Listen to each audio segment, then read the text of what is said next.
Hi everyone, today we are going to be talking about subject-verb agreement. For example, gold and silver are precious metals. Here, gold and silver are individual singular nouns and they are joined using and. So then when this happens, then the verb will always be plural. Like over here we have are.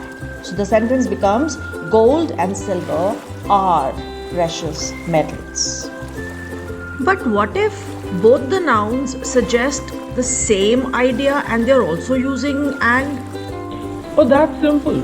Then the verb becomes singular. For example, bread and butter is his only food. And is singular. That makes sense.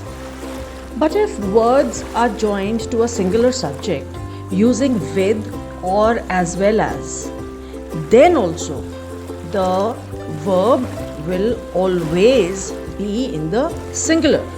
Check it out. The house with its contents was insured.